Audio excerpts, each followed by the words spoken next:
আপনাদের সকলকে জানাই পবিত্র রমজানের শুভেচ্ছা ও স্বাগতম।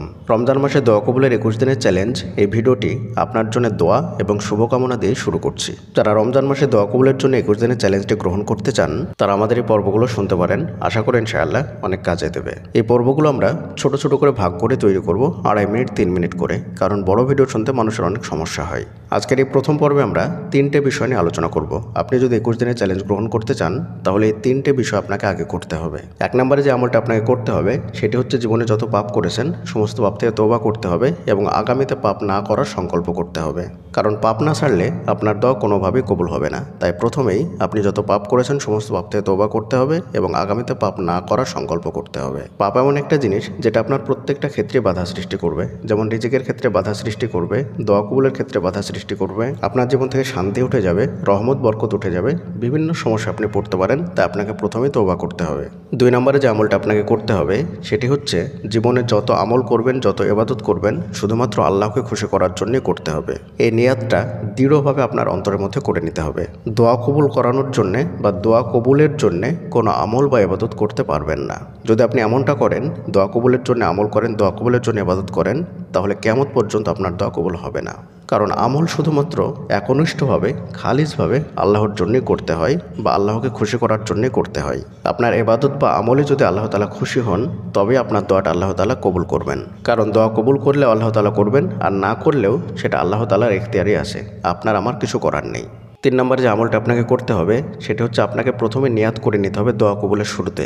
যদি আপনার দোয়া কবুল হয়ে যায় তারপরেও আপনি ইবাদত এবং আমলগুলো কন্টিনিউ করতে থাকবেন মৃত্যু পর্যন্ত। এমনটা নয় যে আপনার দোয়াটা কবুল হয়ে গেল আর আপনি সঙ্গে সঙ্গে নামাজ কালাম ছেড়ে দিলেন, ইবাদত আমল ছেড়ে দিলেন। যদি আপনার অন্তরে এমন নিয়াত থাকে যে আপনার দোয়া কবুল হয়ে গেলেই আপনি নামাজ কালাম ছেড়ে দিবেন, ইবাদত আমল ছেড়ে দিবেন, তাহলে আপনার দোয়া কবুলের সম্ভাবনা খুব কমে যাবে। আবার এর উল্টোটাও হতে পারে, আপনার দোয়া যদি কবুল নাও হয় তারপরেও আপনার নামাজ কালাম এবং ইবাদত ছাড়া যাবে না। মানে দোয়া কবুল হলো না বলে আপনি কিছুদিন নামাজ পড়লেন, তারপরে কোরআন তেলাওয়াত করলেন, আমল করলেন, জিকির আজকার করলেন, কিন্তু দোয়া কবুল হচ্ছে না বলে আপনি সেগুলো ছেড়ে দিলেন। এটা কখনোই করা যাবে না। আপনার দোয়া কবুল না হলেও আপনাকে মৃত্যু পর্যন্ত সালাত আদায় করতে হবে। এক কথায় আপনার এই পরিবর্তন হবে শুধুমাত্র আল্লাহকে খুশি করার জন্যে, দোয়া কবুলের জন্যে নয়। তাই দোয়া কবুল হলে আলহামদুলিল্লাহ, না হলেও আপনার ইবাদত ছাড়া যাবে না। অর্থাৎ দোয়া কবুল হলেও আপনি ইবাদত ছাড়তে পারবেন না, দোয়া কবুল না হলেও ইবাদত ছাড়তে পারবেন না। কারণ আমি 2 নম্বর শর্তেই বলেছি যে যা কিছু করবেন শুধুমাত্র আল্লাহকে খুশি করার জন্য করবেন, দোয়া কবুলের জন্য নয়। আর এই চ্যালেঞ্জটা আপনাকে গ্রহণ করতে হবে শুধুমাত্র আল্লাহকে খুশি করার জন্যে, নিজের পরিবর্তনের জন্যে।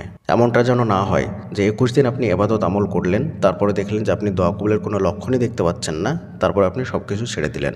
অথবা 21 দিন আমল করেই তার আগে আপনার সব কিছু কবুল হয়ে গেল, তারপরে আপনি সব কিছু ছেড়ে দিলেন, আপনি শিথিল হয়ে গেলেন। এমন নিয়াত করে যদি আপনি চ্যালেঞ্জ গ্রহণ করেন তাহলে কখনোই আপনার দোয়া কবুল হবে না বা দোয়া কবুল হওয়ার কোনো সম্ভাবনা আপনি দেখতে পাবেন না। নিজেকে পরিবর্তন করে ফেলুন, আল্লাহকে খুশি করার জন্য সমস্ত ইবাদত করার সংকল্প করুন, নিয়াত করুন, দেখবেন ইনশাআল্লাহ আল্লাহ তাআলা আপনার নিয়াত অনুযায়ী আপনাকে ফলাফল দিবেন এবং আপনার সমস্ত চাওয়া পাওয়াগুলো পূরণ করে দেবেন। কারণ বুখারী শরীফের প্রথম হাদিসই হচ্ছে ইন্নামাল আমালু বিন্নিয়াত। নিয়াত অনুযায়ী আল্লাহ তাআলা বান্দাকে ফলাফল দিয়ে থাকেন। আর আমি অনেককে চিনি যাদের নিয়াতের সমস্যা ছিল, যার কারণে তাদের দোয়াগুলো কবুল হয়নি। এখন প্রথমে যখন সে কন্টাক্ট হিসাবে এই আমলটা শুরু করছে বা চ্যালেঞ্জটা গ্রহণ করছে, তাহলে তার কাজ আল্লাহ সুবহানাহু ওয়া তাআলা কীভাবে করে দেবেন আপনি একবার চিন্তা করতে পেরেছেন? পরবর্তী ভিডিওতে 24 ঘন্টা কী কী আমল করবেন সে বিষয়ে আলোচনা করবো ইনশাআল্লাহ।